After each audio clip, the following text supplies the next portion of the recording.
Bayan ta ɗiba kayanta ta koma boys quarter da zama, bata canja ba. In ta dafa abinci ba ta zuba mai gidan abinci.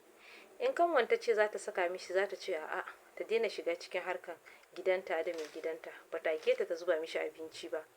Haka zai zanna, shi kuma ba gwanin cin abinci a waje ba ne, sai dai sai su lemu, su kayan marmari da kanana abubuwan nan da ya ci, amma ba zai samu abincin ci a gidansa ba.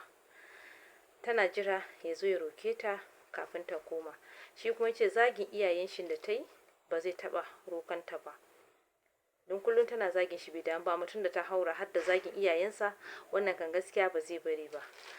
Haka ta ci gaba, haka yake har ya fara ramewa, baya son ya samu abinci mai kyau, sai dai in yunwa ya dame shi sosai, in ya rasa ya zai wata rana jefi sai je sai abinci a waje ya ci. An ci gaba da haka. Wata rana sai kanwar ta ce kai, abin da yayarta take yin nan gaskiya bai kyauta ba, bari ta taimaka mishi.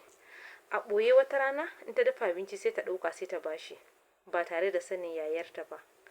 Haka yana mata godiya, tun suna shiri sosai.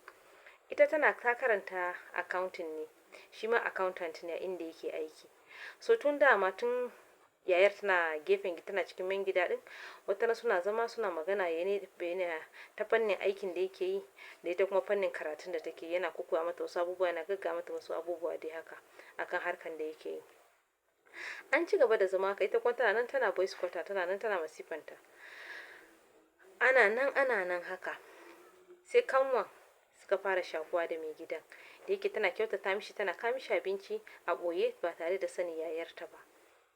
Sun ci gaba da haka, sai wata rana ma za ta fita, za ta je ko gidan kawayenta haka, ta dafa abinci, in ya kama ma wata ran ta kawo mishi a ofis. Ba tare da sanin yayarta ba, ita kawai tana kyautata masa ne, ba wai don wani abu ba. Ku biyo mu a karo na gaba. Assalamu alaikum.